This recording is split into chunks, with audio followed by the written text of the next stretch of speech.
المدارس الابتدائية في إيسلندا بشكل كبير على تدريب الطلاب على القراءة، حيث إن القراءة هي أحد أسس تعلم اللغة.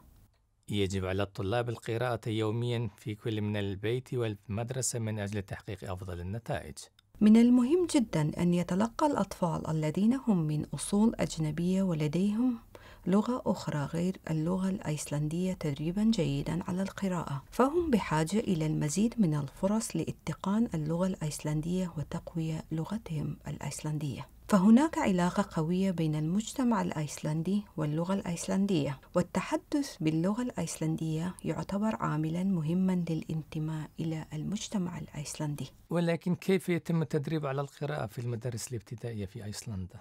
يبدأ التدريب على القراءة مباشرة في الصف الأول أو عندما يكون الطلاب في سن السادسة من عمرهم. هدف المعلم غالباً ما يكون أن يقرأ كل طالب صفحة واحدة على الأقل من كتاب القراءة يومياً. أثناء قراءة الطالب يطبق المعلم طرق التدريس التي تدرب الطفل على مهارات القراءة. عموماً يقوم المعلم بتسجيل القراءة في كراسة القراءة التي يحتفظ بها الطالب مع الكتاب القراءة في الحقيبة المدرسية، وعادة ما يحتفظ بها في مجلد توفره المدرسة.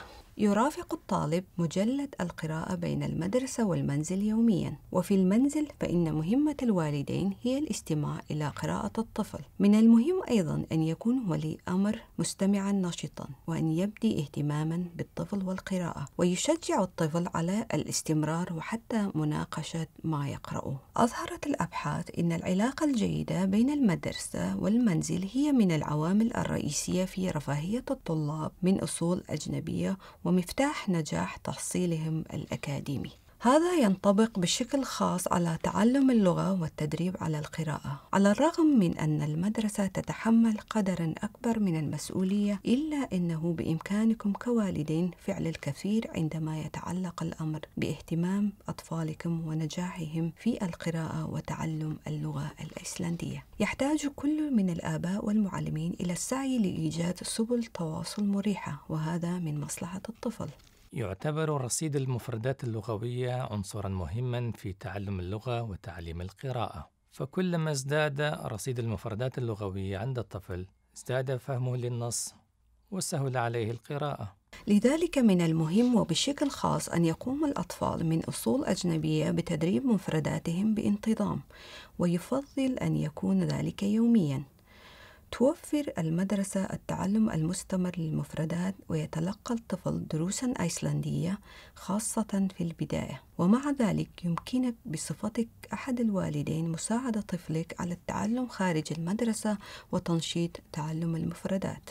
هناك العديد من الطرق الجيدة المفيدة لتدريب طفلك على المفردات الأيسلندية، فعلى سبيل المثال تعتبر القراءة التحادثية هي إحدى هذه الطرق المفيدة. القراءة التحادثية طريقة غير رسمية يستخدمها معلمي رياض الأطفال والمدارس الابتدائية في عملهم، حيث يقوم المعلمون بقراءة قصة للطلاب ويتوقفون بينهما لطرح أسئلة حول المحتوى.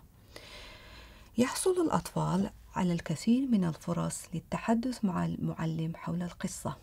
تزيد هذه الطريقة من اهتمام الأطفال باللغة المكتوبة، وتزيد من ذخيرة مفرداتهم، وتخلق فهماً جيداً للمفاهيم وتدربهم على التعبير عن أفكارهم.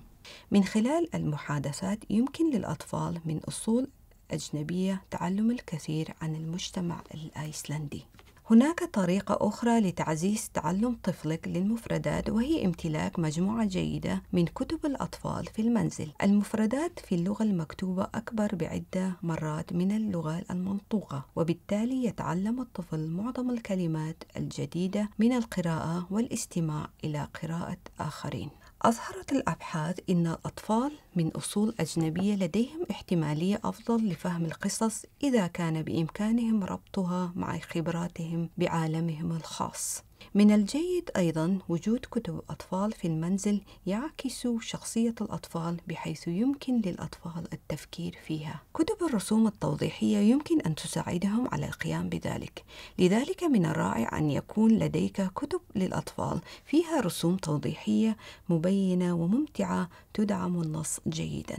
أصبحت التكنولوجيا جزءاً كبيراً من العمل المدرسي في أيسلندا، وهناك العديد من مواقع الويب والبرمجيات على الإنترنت للتدريب على اللغة والمفردات الأيسلندية. على الرغم من أن الكتابة والقراءة أساسيان لتعلم اللغة، إلا أن المفردات الجديدة يتم تعلمها أيضاً من التعايش ومناقشة الموضوعات والتجارب الجديدة. لذلك من المهم أن يقوم الأطفال من أصول أجنبية بتعزيز مهاراتهم الاجتماعية والسماح لهم بالتعبير عن أنفسهم بلغات جديدة. يعد التعاون بين المنزل والمدرسة أمراً مهماً لتحقيق الرفاهية وإنجاز الأكاديمي للأطفال، سواء من أصل أجنبي وكذلك الأيسلندي. وتعد المشاركة الفعالة في الأنشطة المجتمعية مهمة جداً، حيث يمكنك أن تتعرف من خلال هذه الأنشطة على ثقافة ولغة البلد الذي انتقلت إليه. إن عملية التأقلم يحتاج إلى وقت، كما إن الاندماج في ثقافة جديدة غالباً ما يحدث ببطء، ولكنكما كوالدين يمكنكما أن تسهل مسيرة التأقلم هذه على أطفالكما. كأولياء الأمور يمكنكما أن تذهبا مع أطفالكما إلى المكتبة، إلى المسرح، إلى السينما أو إلى المتحف. كما أنه قد يكون من الممتع أيضا أن تذهب معهم إلى السباحة، زيارة الأصدقاء، أو الذهاب لشراء البوظة آيس كريم. أظهرت الأبحاث أنه عندما يصل الأطفال إلى سن المراهقة يقل دعم واجباتهم المدرسية، ولكن مع تقدم الأطفال في السن وتوسع عالم خبراتهم فإنهم يحتاجون إلى مفردات أكثر ثراء. لذلك نشجعكم على مواصلة القراءة مع أطفالكم حتى بعد أن صاروا يقرأوا وناقشوا ما يقرأ. وكما أن هذا قيمة ومهم أيضا الحفاظ على لغة واحدة على الأقل بأفضل ما في وسعنا، فبهذه الطريقة فإنكم تعززون ثنائية اللغة النشطة أو التعددية اللغوية، مما يؤدي إلى رفاهية طفلكم ونجاحه. والآن من المتوقع أن يكون لديكم المزيد من الأفكار حول كيفية مساعدة تعلم طفلكم وتدريبه على القراءة بالتفاؤل بالإيجابية وتسخير أوقات للقراءة المستمرة والمشاركة في الأنشطة في الحياة المدرسية والمجتمع. يمكنكم تشجيع أطفالكم كثيرا ودعمهم في اتقان اللغة الأيسلندية.